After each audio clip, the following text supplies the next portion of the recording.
ये नहीं मिलता था। ये ठाकुर रामलाल जी की, वीरभद्र सिंह जी की सोच थी। आज अगर आप चाहे MIS की बात करेंगे, इसके अलावा भी जो 1134 करोड़ का जो महत्वाकांक्षी हमारा हॉर्टिकल्चर का प्रोजेक्ट है, जिसका श्रेय लेने का भी प्रयास करें, चलो आप ही श्रेय ले लो, कम से कम इसको मुकम्मल तो करें। महेंद्र सिंह ठाकुर जी का स्वयं विधानसभा के अंदर रिप्लाई है। महेंद्र सिंह ठाकुर जी जो वर्तमान में हमारे बागवानी मंत्री है और भारतीय जनता पार्टी के वरिष्ठ नेता, वो झूठ तो नहीं बोलेंगे। जो प्राड़ा में आपका प्रोसेसिंग प्लांट लग रहा है, ये कांग्रेस सरकार की देन है, राजा वीरभद्र सिंह, मैडम विद्या स्टोक्स की देन है। इनके समय में, जैसा आपने गत्ता फैक्ट्री की बात की, इनके समय में आप अगर CS स्टोर की जो हमारे एपिडा के माध्यम से सैंक्शन हुए थे, उनको निरस्त किया गया। आपकी HPMC की जमीनें जो कॉस्मोपॉलिटन सिटीज में थी, उसको बेचा गया। पहले ये इनका मॉडल ये था कि पहले सेब का इन्होंने शैंपेन बनाना था। आज वर्ष 2002, मुझे याद आ रहा है, से 20 वर्ष पूर्व जब MOU साइन हुआ था इंडेज के साथ, उस वक्त इन्होंने सेब का शैंपेन बनाना था और वर्ष 2010 में उसका ही केंचुआ खाद बनाना था। ना वो शैंपेन बनी, ना वो केंचुआ खाद बनी। ये सब मैं समझता हूँ भ्रमित करने की बातें हैं और जुब्बल नावर कोटखाई नहीं, समस्त हिमाचल प्रदेश, जिला शिमला इन बातों को लेकर अब सारी बातें समझ चुका है। सर, अगर GST की बात करें, GST सरकार ने 6% जो है मांग मान ली है और जो सेंटर है, सेंटरों में दवाइयाँ भी भेजी जा रही है। इसके अलावा क्या मांगे फिर अब जो किसानों बागवानों की कांग्रेस भी समर्थन में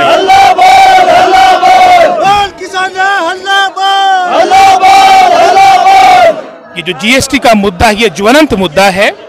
एक तरह से जख्म पर नमक डालने वाली बात रही।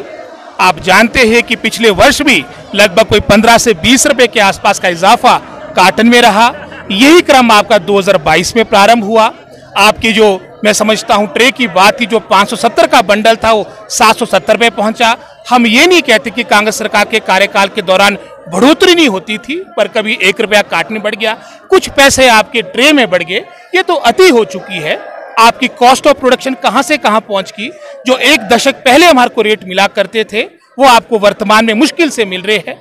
अदानी का रेट जो पिछले वर्ष 2021 में 72 और 80 के आसपास था, वो वर्ष 2014 में भी अगर आप देखेंगे पिछले रेटों को, वही था। और कॉस्ट ऑफ प्रोडक्शन, जैसे मैंने फर्टिलाइजर की बात की, 850 का कट्टा पिछले साल था, कुछ ही महीनों के अंदर वो 1700 पे पहुंच चुका। आपकी 12-32-16, आपकी 15-15 खाद जो बहुत ही इंपॉर्टेंट फर्टिलाइजर है, जो 1000-1100 के आसपास थी, 1500 का आंकड़ा क्रॉस कर चुकी है। ऊपर से आपने जो चली योजनाएं कांग्रेस सरकार के कार्यकाल के दौरान की थी, चाहे इंसेक्टिसाइड, फंगिसाइड की बात हो, 1980 के दशक से आपकी प्रारंभ थी। अगर आप कुछ कर नहीं सकते तो चले हुए कार्यक्रम को तो ना रोको, आपने उनको रोक दिया। 19 में बंद की। अब चुनाव को मात्र 1 महीना रह गया है, क्योंकि आज सारे किसान बागवान सड़कों पे आ चुके हैं। अब ये इसको प्रारंभ करने की बात करते हैं। हालांकि स्प्रे शेड्यूल खत्म हो चुका है, इसके बाद कोई स्प्रे नहीं होनी है।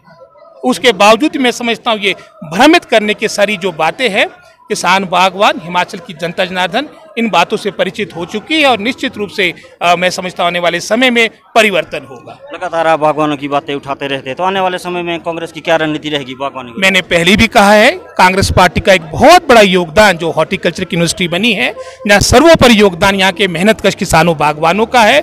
साथ ही साथ हम इस समय अपने हिमाचल निर्माता डॉक्टर यशवंत सिंह परमार को भी याद करते हैं।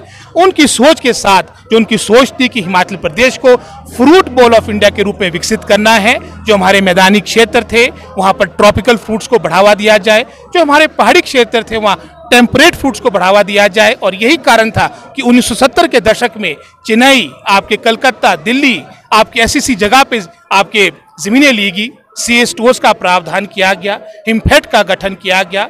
हॉर्टिकल्चर विभाग ये पहला मैं समझता हिमाचल ऐसी स्टेट थी जहां एग्रीकल्चर डिपार्टमेंट से ब्रेकअप करके आपका बागवानी विभाग अलग से बनाया गया। MIS को इंट्रोड्यूस किया गया। ये कहते कि हमारा जो भाजपा का मॉडल है बागवानी का, वो भी जनता के सामने है। गत्ता फैक्ट्री बिकी, वो किसके कार्यकाल के दौरान बिकी? सैंक्शन CS स्टोर एपिडा के माध्यम से जो कैंसिल हुए, वो किसके कार्यकाल के दौरान हुए? आपकी जो HPMC की जमीनें थी, वो किसके कार्यकाल के दौरान, बहुमूल्य जमीनें जहां आप कदम नहीं रख पाएंगे आज की डेट में, वो किसके कार्यकाल के दौरान बेची गई? ये सारी बातें। MIS आपका बंद हुआ 1990 में, वो किसके कार्यकाल के दौरान हुआ? एक समय था जब आप, मैं समझता हूँ, सेब से शैंपेन बनाने की बात कर रहे थे। ये वर्ष 2002 की बात है, 2022 है, 2 दशक बीत चुके हैं। आपकी हमारे प्रगति नगर कोटखाई में, आपका नगवाई मंडी में दोनों जगह फाउंडेशन स्टोन रखे गए, ना वो शैंपेन बनी। और 2010 में सेब का आपने केंचुआ खाद बनाना था। और मैं समझता हूं वो भी आपके सामने है, ना वो केंचुआ खाद बनी, ना आपकी शैंपेन बनी।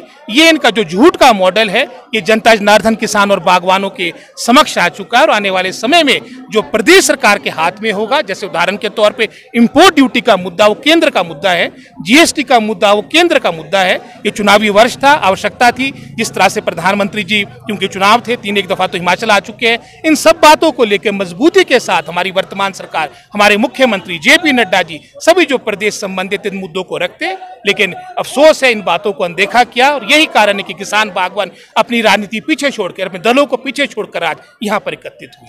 जी हाँ, धन्यवाद जी। ये थे रोहित विधायक जो कोटखाई है और लगातार किसान आंदोलन में यहाँ पर पहुंचे हैं और लगातार समर्थन में जुटे हैं।